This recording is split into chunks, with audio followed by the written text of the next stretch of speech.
To your every cry, solution for the way behind. I bring to you the blues.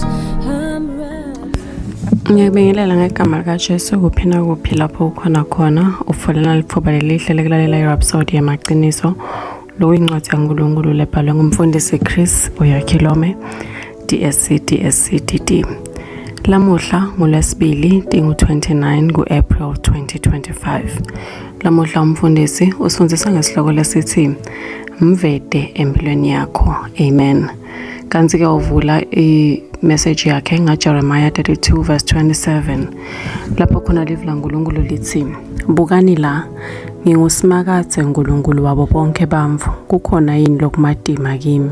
Amen. Umfundisi uthi njengemfana waNkulunkulu ungaqali utifole usetimeni tekuphelelwa lithemba noma kweselwa lapho ucinzetelekile ukuthi uncenge.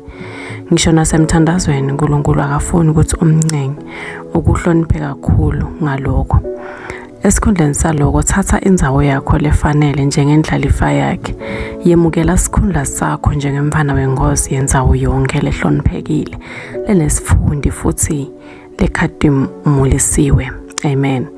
Insayi kulabanye bamvu ukuthi bacabanga ngebukhulu bedinkinga tabo esikhundleni sekuthi babeke kunakisisa kwabo enkosini. Lokudzinga ukuthi ukhombise ngaNkulunkulu ekuphileni kwakho. Naka lokho la kusho kuMalaki 3 verse 10. Aseningilinge nyalo ngaloko. Mlinge ubone, ake satshiswa bukhulu besidingo sakho. Kungikhumbuta ngekuhlangana newesifazane lothide lowadalwa anesimo thide sengadi. Beketele kude ngibona futhi asakhuluma wachaza simo sakhe lesi kakhulu. Kuthi silukhuni kangakanani nekuthi siphikise njani yonke imedamo yekelwasho. Ngisamlalela ngacabanga konke lokudawudzingeka ukuthi kugucule impilo yakhe yimizuzwana lembalwa nemagama lambalwa. Ngekushesha ngasi kuye, ngeligama leNkosi Jesu Kristu sewendiwe waphelela, futhi kwaba ngiloko. Waphilizwa ngemva kwemaviki lambalwa, wenda lonke hlobo letekulwasha futhi kwababede umkhwati walokugula emtimbeni wakhe. Yethemba Nkulunkulu ngekuphila kwakho, yenda inzima yakho ubone ukuthi angeke yini ayende inzima yakhe. Utimisele futhi unemdlandla ngempumelelo yakho kunaloko longakhona kuba nayo wena. Amen. Ngiko uma uthandaza ungamncengi uNkulunkulu noma wende sengathi akafuni ukukuphosisa.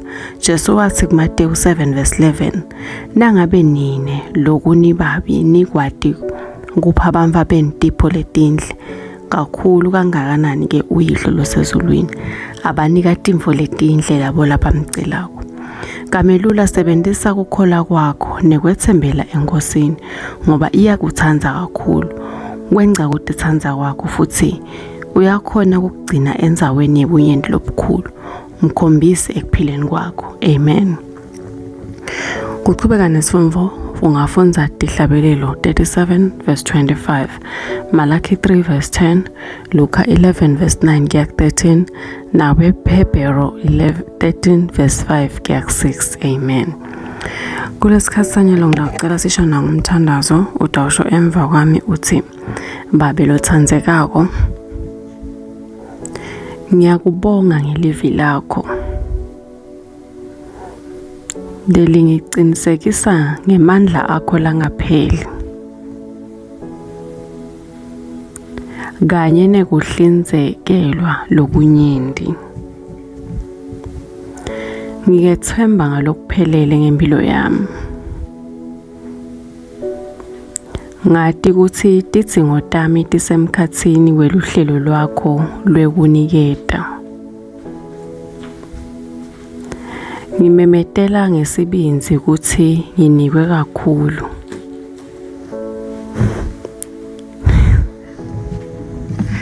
Ngihamba embusweni webunyenti lobukhulu egameni likaJesu. Amen. Ngiyathemba ukuthi uyijabulele kakhulu i-Rhapsody yethu yalamuhla libe isifundisa ngekuthi mvede empilweni yakho. Amen. To your every cry, solution for the way behind. I bring to you good news.